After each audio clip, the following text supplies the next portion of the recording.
Welcome back from the A to Z of Junior Golf Podcast. I'm your host, Ryan Burt, joined by my partner, Aaron Zhang. And Aaron, each week we try to bring something new to the junior golfer out there, to the junior golf family. This week we try to explain to everyone that even if you finish last or middle of the pack, it doesn't mean you're not going to get better and ultimately win. You've got a great story of that in your life. Yeah, when I was 5 years old, I played my first U.S. Kids local tournament. I shot a 62, which is a lot over par. And I just remember feeling super disappointed in myself and wanting to be so much better than last place. Sure. So I worked really hard the next 3.5 months and was really determined to get my game up to the next level. And I shot a 35 in the U.S. Kids local tournament. 3.5 months. Yeah, just 3.5 months later. So that's my improvement story. It can happen, and our next guest, our first guest tonight, tells you just how quickly it can happen and how it can happen all the way at the PGA Tour level. We welcome in three-time winner on the PGA Tour, the one and only Brendan Steele. Hey Brendan, thank you so much for coming on to our podcast. You know, you grew up in California where there's so many sports. What prompted you to choose golf?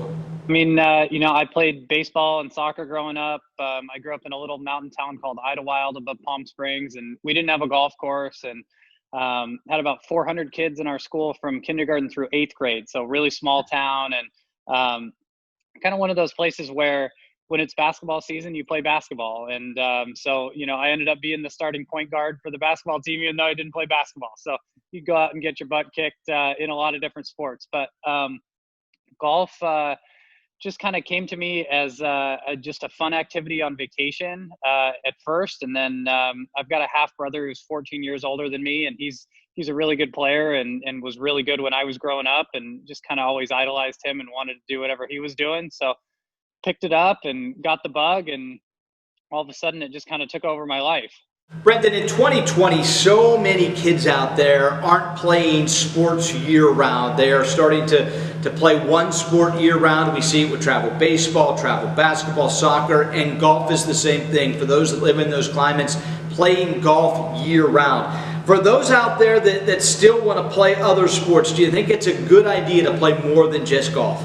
I mean, I think with golf, it's such an individual sport, so it's a totally different dynamic than playing a team sport, playing a baseball or a basketball, football, what have you. But for me, it definitely helped to be doing all these different things, and then kind of coming to golf a little bit later, I think helped me because I was really excited about it. And it was the thing that I loved the most. And so I had a lot of making up to do, a lot of catching up to guys who had been playing for a long time. I didn't really start playing until I was 13. So by today's standards, that's really crazy late, So, but even in talking to some of my other buddies, I know Keegan Bradley, he did a lot of ski racing growing up. And so he grew up in Vermont, and whenever it was snowing and cold and no golf, he was skiing. And he felt like that always helped him quite a bit, because when the springtime came around, he was really excited to get back to it, and he didn't kind of burn himself out or get tired of it that way. Now, Brendan, you started golfing at the age of 13, which is relatively older than most kids who competed in these tournaments that you played in. And those kids started at a much younger age. How did you manage to compete with these kids? I mean, I think for me, it was fine because I just loved it. And I just wanted, originally I just wanted to make the high school team, just play on the team. And that was all I wanted to do. And I made the team and I played decent, but as I got older and bigger and stronger and could kind of learn things, it got easier and I got better. And I was able to pass guys that maybe kind of plateaued a little bit earlier. So it was just a different trajectory for me. The guys who are really young and great players and then keep it up all the way through their pro career, they're pretty few and far between. I mean, the Ricky Fowlers, the Jordan Spieths, they're not the rule. They're the exception. There's a lot of guys that are really talented at a young age and then they kind of get tired of it or get down the wrong path, and it can be hard to keep that momentum up. But for me, I was just always kind of the underdog and always just trying to do it my own way and the best I could, and it's gotten me this far. Brendan, until really a recent NCAA rule, we were seeing junior golfers, Aaron, commit to colleges in 7th and 8th grade. Now the NCAA has slowed that down. It's interesting to hear your story, Brendan, someone that was just trying to make his high school team When did college golf become something that was realistic? So, I mean, my freshman year, we played 9-hole matches in high school. And so I averaged 40.8 my freshman year. I remember it still. And I was proud of that. I thought that was Yeah. pretty good, and then the next year I averaged 39.2. So I got a little better, stroke and a half better for 9 holes, pretty good. But still nowhere near as good as, most of the players these days. And then my junior year, I averaged under par. I averaged 35.8. Hey Brendan, you had a major leap from sophomore to junior year. What would you say changed in that time? Was it more of a physical or mental thing? It's a combination of a few things. I mean, I was only playing since I was 13. So 13 to, 16, 17, that's a big jump. I'd finally been kind of into the game for, 4 years then. And I was working hard at it, but I also got bigger and stronger, started hitting the ball farther, started hitting less of a hook because I was hit big hooks when I was a kid, tried to hit it as hard as I could. So just kind of a combination of those things. But then at that point, I thought, boy, I'd really like to do this in college. And then it was, trying to figure out how to get some schools interested and how to find tournaments where coaches are maybe paying attention or actually at the tournaments. And so that became a whole nother, path to try to go down. Great answer, Brendan. So you ended up at Cal Riverside. How'd that happen? So, obviously not a big golf powerhouse. They were Division II until 2001. Didn't actually have a golf team at the time. They had a golf team in the 70s. Gary McCord played there, and then the golf team went away, which I always give Gary a hard time about. He drove the golf team into the ground. But they brought the golf team back in 2001 when the school went to Division I, and it's about an hour from my house. And I thought it was kind of just far enough and just close enough for me to be able to get home when I needed to and still be comfortable, but to still have the independence of going to college. And I also knew I was going to play there right away too, which is kind of an important thing right off the bat. You want to be able to go out and play and not be trying to fight for your spot, I think, as much as possible. So Brendan, all of a sudden you're in college at Cal Riverside. Did you already realize your dream to be a professional golfer at that time? And what were you majoring in? Just, business administration, just kind of the general, didn't know what I wanted to do, but figured I'd do that and sort it out afterwards. And then I graduated in 2005 and didn't want to go get a job. So I started playing mini tours and just tried to bang it around from there with mini tours and Q School and Canadian tour. And then 3 years on the then nationwide tour. And, after being a pro for about 6 or 7 years, I got to the PGA Tour.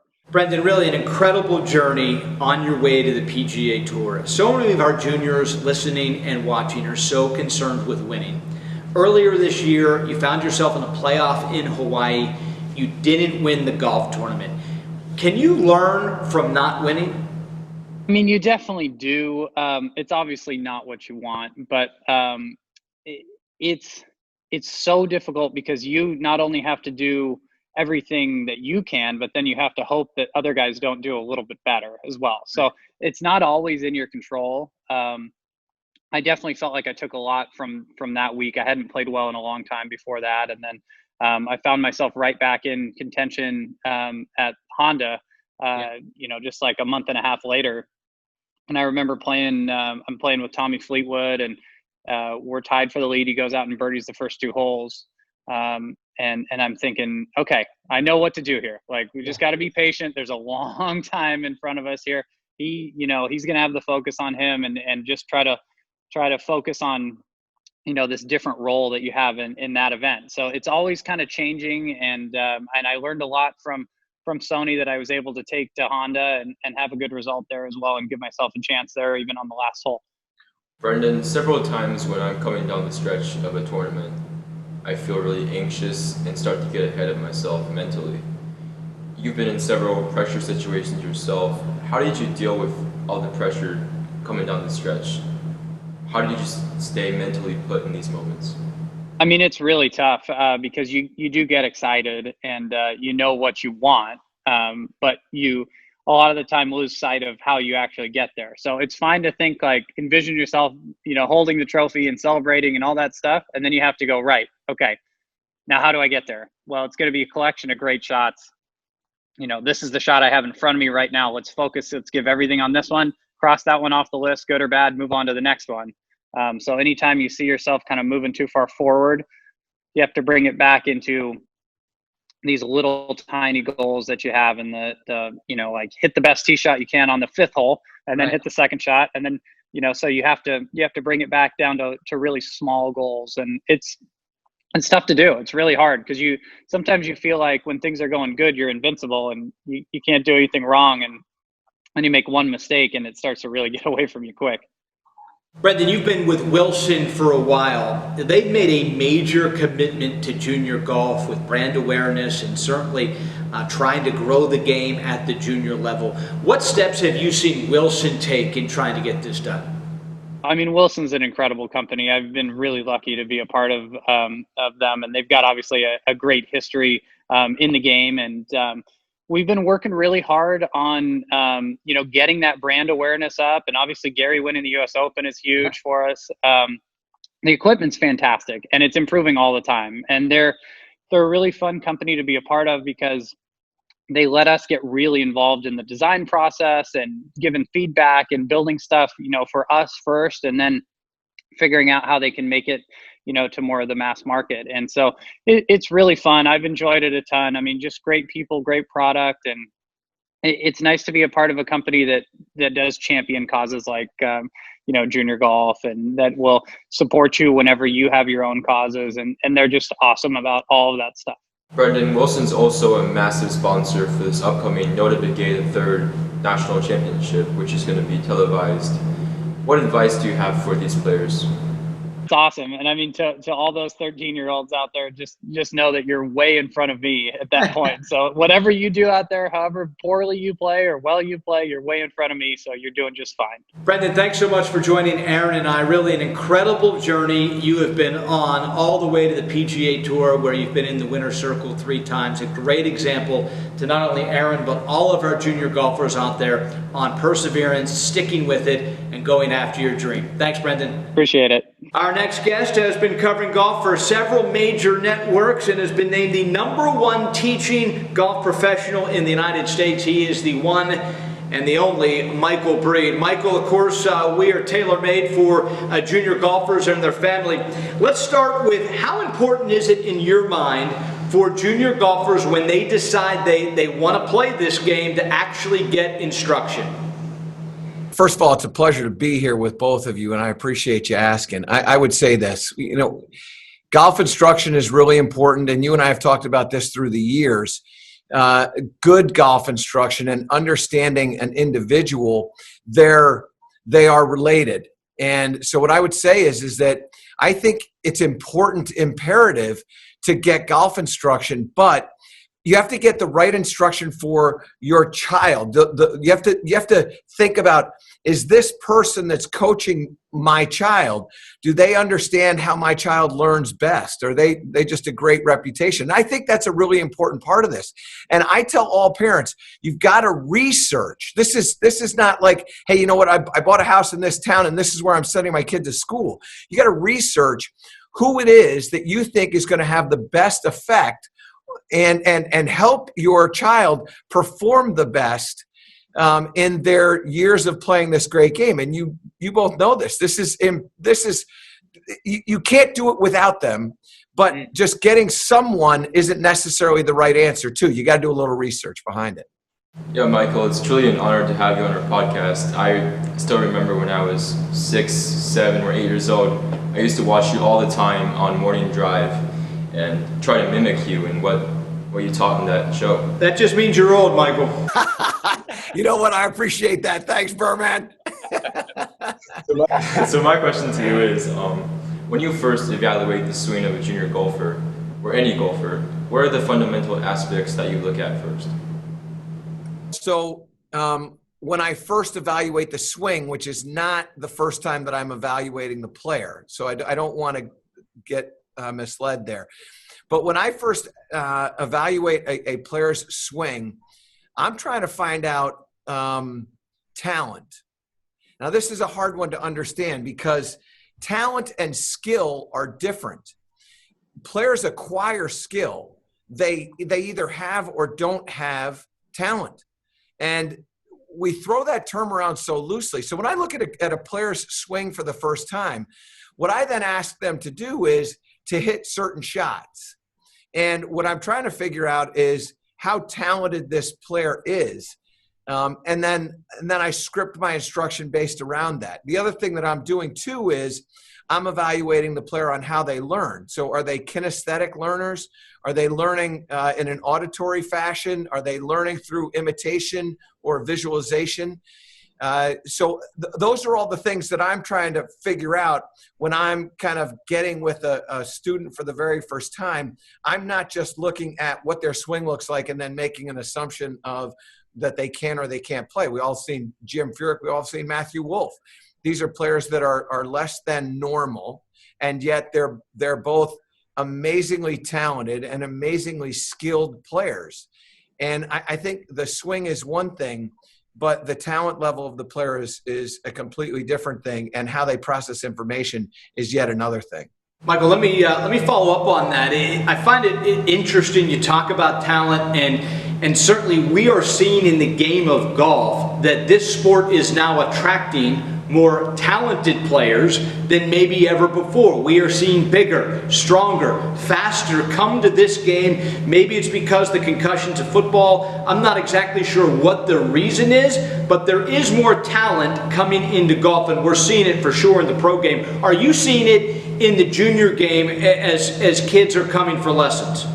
Well, I think there's a lot of things to unpack in that question. No doubt we're seeing a better athlete. I mean, my juniors that I'm working with now in the male side are pretty much 6 feet to 6'5". And it has been that way for, I'm going to say, over 5 years. Wow. We're getting that kind of athlete. I think the game of golf is a cool sport now. It didn't used to be that way. I think the game of golf has transcended a lot of barriers. And I think that the game has really now been adopted and adapted to by elite athletes from other sports. And so I think the game is in a really healthy spot. But what I would say is that what we're also doing with our juniors is we're getting juniors into the game at younger ages. So, by the age of 10, they've been at it for 4, 5, 6 years. And so they do have, I've got a 7 and 8 year old, I got 2 boys that are 7 and 8. And if you watch them swing a golf club at 7 and 8, you would go, wow, those are really impressive swings. I've never said a word to them. All I've done is let them watch golf. And I have altered like 1 or 2 things. I'm telling you, not a lot. But what's happening is that kids, particularly my kids, but kids as a whole, are watching more golf. We see golf on television every single week. You can't say that about any other sport. You really can't. Football's on during a season. Basketball's on during a season. Hockey's on during a season. But golf is on all the time. And I think that's another reason why we're seeing these players become so skilled and why we're getting such talented players into our game. It's fantastic. Yeah, as you mentioned, Michael, the game of golf is changing every single week. One week, everybody's focusing on Bryson's distance. The next week, everybody's looking at Colin Morikawa's precision. And from what I've seen, many junior golfers are matching their style and their level of play to this sort of trend. Do you think it's important for these junior golfers to stick to their own processes? I think there's definitely a recipe of success for each player, but I do think that players go through different growth spurts, different strength windows. I think training is really good. I think coaching has gotten so much better. We don't guess at what we're doing now when we're trying to develop speed or trying to develop consistency. We know exactly what to do. I think the technology that exists in the game right now is being used at every single level, including at the beginning golfer level. I think it's commonplace now for players to know their numbers, if you will. They know their launch angles and spin rates and carry distance and overall distance and club head speeds and ball speeds. They know all of it. And I think that they change, and I think players change. And this is something that I've had a lot of conversations with a lot of elite coaches about. The one thing that you probably carry with you from the time that you're a child all the way up until you basically can't play anymore is your short game, provided that you don't get the chipping yips or something along those lines. You look at Phil Mickelson. Phil Mickelson developed his short game skills when he was a young player. His golf swing has taken on a number of different motions. Tiger Woods, the same. This is what we have seen. And yet short games are short games are short games. And so what I would say is that as you look at all this stuff, yes, there is a recipe for a junior to play by, but that recipe can change as they change. All right, last couple of things, Michael. We've all heard the golf cliche, drive for show, putt for dough. It's been around for decades and decades and decades. Is that changing? Is the driver now more important than the putter in the game of golf? I would say this. I would say step away from the driver and step into clubhead speed. That's the part that I think is paramount. Because if you are able to generate massive clubhead speeds, let's look at Bryson DeChambeau. Bryson DeChambeau has massive clubhead speeds with his driver, and we talk about how far he hits his driver. But what nobody's talking about is that he can hit his 6-iron 260 yards if he has to. He's generating a ball speed with a 6-iron that's unimaginable. And that's an advantage. And it's an advantage because when you hit it into thick rough, and if I have a 6-iron that goes 175 and he has a 9-iron that goes 175, he's got a better chance of getting out of the rough than I do. He also has a better chance of hitting the ball with less curve from the fairway than I do with a 9-iron versus a 6-iron. So I would say, yes, we are aware of the power of clubhead speed. Now, to that point, I don't think it's changed. I think it's always been there. I think Nicklaus had an advantage because he could hit it so far and so high. I think that Tiger Woods, I remember the great line by Roger Maltby at the U.S. Open in 2000 when Tiger's in the rough on number 6 on the par 5, and he's hitting a 7-iron 200 yards up the hill out of this thick rough. And Maltby goes, "It's not a fair fight." And what he basically said was Tiger was better than everybody for a variety of different reasons, but clubhead speed was one of them. It's not a fair fight when you have massive clubhead speed. And what I would say is that it's a separator. And here's why I say it's been that way forever.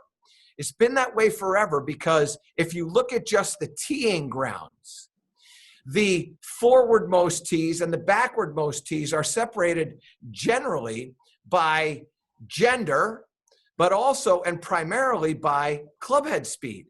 We make the assumption that the junior golfer doesn't have great clubhead speed, so it's not fair to put them all the way on the back tees. They can't shoot par. So we move them as far forward as we can. And we've known that forever. It's just now it's being smashed into our face with a guy like Bryson DeChambeau, who is hitting the ball at distances that we're unfamiliar with, but also at apexes and spin rates at descent angles that we're just not familiar with. Yeah, I mean, Bryson just obviously has one of the most interesting golf swings and absolutely crushes the ball on the driving. But what a lot of people don't look at is his putting. I mean, he's out there hitting 60-footers to a foot and just having all these great lag putts, saving 2 putts, and making all these short putts as well. So do you think putting will still be the deciding factor this week at the Masters? That putting is always a very important part of the game. I think at Augusta National, there's a couple of things that you have to do to have success. One of them is you have to be able to tact the golf course properly. I've talked with Webb Simpson about this, and he said when I really understood where to miss the golf ball at Augusta National, that's when I started to shoot low scores. Typically, what happens to you is that if you hit the ball into wrong spots, you're left with putts that are almost you can't negotiate them. The speeds and the undulation of the green, there's nothing you can do. You're out of sorts. And so, what I would say is that. Putting is always important. you have to make 4 to 8 foot putts at Augusta National. That's going to be a staple forever. But it doesn't mean that you necessarily have to be a great putter. It just means that you have to leave yourself great putts. And I would say, if you think about certain holes there, right? So if you are putting on number 15 and you're putting towards the clubhouse on 15, that's a putt like the putt that Nicklaus had in 86. Ryan, you probably remember that. Aaron, you probably have seen it. But if you're putting in that direction, that's going to be a slower putt. If you're putting down away from the clubhouse, it's going to be a faster putt. And what I would say is that in order for you to be a great putter at Augusta National, you have to be able to control pace. That's one of the things that Bryson is great at, because he can control the speed of the putter head. And by being able to control the speed of the putter head, he can control the pace of the ball. And he does that with all of his golf clubs. He knows how fast he moves each club. And literally, he's almost turned it into a machine-like thing. When he stands over this, he can move his putter at a certain rate of speed that will produce a certain distance. And that is one of the things that he does. It's completely different than a Ben Crenshaw mindset or a Brad Faxon mindset. Yeah, he's the mad scientist, and right now it's working. We'll see how he does this week. Last thing, Michael, we know you've held a junior golf event in Richmond, Virginia. It's a national event. Why don't you tell us a little bit about it? You know that our audience is filled with junior golf families throughout the country. Give us the 411. So it's held at Independence Golf Club, which is a club that was formerly where the Virginia State Golf Association owned. And now it's a golf course that I'm proud to say that my brothers own. It's a fabulous spot. It's a great golf course. It's been, the tournament has been going on for probably 6 years now, actually, which is great. It just finished up last week, as a matter of fact. And anybody that wants to get involved, all you have to do is go online, go to Independence Golf Club. You'll see it in Richmond, Virginia. It's a great golf course. It's a great club. And, we take 120 to 130 amateurs, junior amateurs every single year. And it is fabulous. All different ages, all different ability levels. It's a fun spot.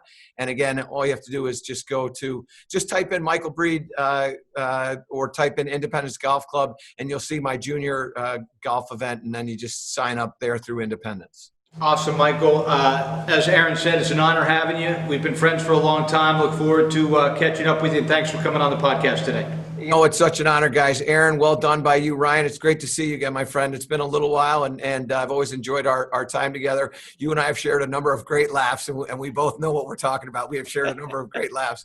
So thank you for all of that, and continued good fortune to both of you. All right. Thanks, Mike. As we like to do on every single broadcast of the A to Z of Junior Golf Podcast, we love to touch on recruiting, and certainly 2020, 2021, Aaron, continues to be such a challenging time with this pandemic. Yeah, for sure. I mean, many 2021 and 2022 recruits have no idea how to contact college coaches right now. They haven't been in any contact, and with this whole pandemic, it's not slowing down at all. So what's the best way to be noticed or recognized by college coaches at this troubling time? Aaron, that's great. Thanks again for having me on the show. So love to be here. So right now, what we're finding the best thing for a lot of our young players to do is just continue emailing, getting their junior golf hub profiles, linked in to those coaches, letting them see what's going on in their lives, if you will. But really just making sure that they're consistently, sending messaging. There's obviously there's some innuendo in the sense of being able to, or not innuendo, but being able to send a message to a coach and just saying, hey, I'm still around. I'm still looking to be recruited. Just making sure that they know that they really have a love for the school and want to really be at the institution for the school and obviously the sport of golf. So I think a lot of times, kids get carried away and not, thinking they have to do something in order for the coach to reach out to them. But it really is a matter of, showing the interest, your own interest, if you will, of wanting to go to that school for, again, the academic and golf kind of experience. Roger, we've heard before, and certainly in our conversations, you've made me have a greater understanding that for especially Division I, college coaches always wanted to see that player in person, wanted to, at the end of the day, before the offer was extended, under most circumstances, be able to put their own eyes on that player. We know the college coaches have not been able to be on the road since March. It's now January. It may be, who knows, all of next year. Do you see coaches changing and getting away from this out of necessity, or do you think the fact that they're not on the road is just really going to bring recruiting to a halt here in the rest of 2020? Wow, that's a really big one, and I think Ryan, I think you're right in some senses that it is going to be bringing recruiting to a halt, just because I think so many programs don't know what's happening. I think there is a lot of anxious feelings about what's going to happen in 2021, and maybe even beyond that, because I think there's a lot of questions to be asked to the NCAA and what's going to happen with scholarships and opportunities and spots and roster spots. And I'm sure you've already recognized or seen that there's about 240 programs that have put their programs on hold, if you will, indefinitely. So the landscape is certainly changing. However, I would say, one of the things that we've been experiencing some really nice uptrends on is, players who are monitoring their game with a skill level of, just performance. I'll give an example. Our PDI, the Player Development Index that Junior Golf Hub has developed for coaches to see how they're developing their skills. So there's a regular testing, if you will. There's a grit scale test that they can take. So it allows the coach to see, do they have the fortitude? Are they actually passionate about this beyond just, getting a college scholarship, but, something that says they want to continue to develop their game. So there are ways for coaches to see that the kids are really putting a lot of attention to their game and saying, I want to be recognized. And especially now as tournaments, like I said, the coaches can't see them personally or live in tournaments. They're going to have to see other things about them, because obviously seeing mannerisms, seeing how they handle themselves on the golf course is such a huge part of this. So they want to have a little bit more of a window into their into what they do or into their lives. And I'll as we're talking about that, one thing that we've also tell a lot of our juniors is, obviously you're on social media, and social media is a big connection for a lot of schools and a lot of young players, young people, I should say, and old people. But I would say that be careful what you put on, your social media too. It's great to use that as a great tool to let them see that what you're doing from a golf perspective. But socially, if you can't show your mom, be careful. Don't put it on there. But they are looking, they are looking for that. Yeah, great advice. Aaron's mom's off on this. She's waving her head yes. So certainly words to live by. Certainly, especially now with college recruiting off the road, you have golf swings of all your players on the Junior Hub where colleges can see that. Tell players, coaches, everyone how they can access the Junior Hub, Roger. www.juniorgolfhub.com. Go there, build a profile if you haven't done so. Make sure you get that upload, as you said, Ryan, your golf swings, obviously what you're doing academically, and start following coaches. Follow those coaches out there. Let them know that what you're doing is, continuing to develop your game. And obviously tournament schedules out there. Send them your tournament schedule, through your link on their Junior Golf profile. Awesome. Roger, Knick, as always, we appreciate your insight during these unprecedented times, and we'll catch up with you real soon. Sounds great. Thanks so much, guys. Thanks. Bye-bye. Bye-bye. Roger, Knick, always providing great insight into the world of recruiting and some of the problems we have. All right, Aaron, it is Masters Week. Pull out your crystal ball. We need a pick here. Who's going to walk away with the first ever Masters tournament played in the month of November, and some bad weather rolling into Augusta National? Who does that favor? Who's your pick? I'm not sure how popular this will be, but I'm going with Bryson. Wow, DeChambeau. So you got him winning 2 majors this year, winning the U.S. Open at Wingfoot, and now winning the Masters. Give me the why. Give me the why. I mean, not only he bombs it like super far down the fairway, but his putting is just really good. He calibrates his stroke to fit every distance. I mean, he's hitting 50 footers to inches. Yeah. So it's really insane. But It's interesting because forever golf has been about the artist, right? And Tiger and Phil, they're both artists. Bryson kind of gets away from that, a little bit robotic for sure. I mean, he is a scientist out there, calculating the math more so than the art of it. How about you? More of an artist, or do you believe in what Bryson, the way Bryson's getting it done? I mean, Bryson's basically a robot Hulk. I don't think I'll ever go that far into technique, but I've definitely had some influence from him. He's a very sharing person. He shares a lot of his information and what he learns, which I really respect.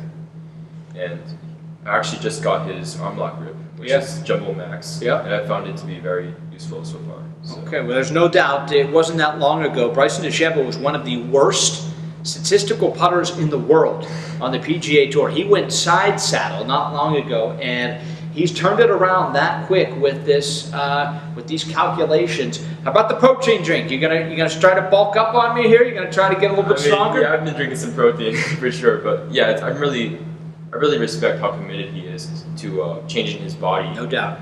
To fit his game, and how committed he is every day to improve every little part of his game. He's very determined. There's no doubt. He is determined, and he will try to win his second major of the year. Great show today. Appreciate it as always, Aaron. We certainly thank Brendan Steele, three-time winner on the PGA Tour, the great Michael Breed, some great advice for sure about junior golfers, and Roger Knick, as always, providing the recruiting information. And there you heard it first from Aaron Zhang. Bryson DeChambeau walking away with the green jacket at Augusta National. Until next time, we'll see you back here on A to Z of Junior Golf Podcast.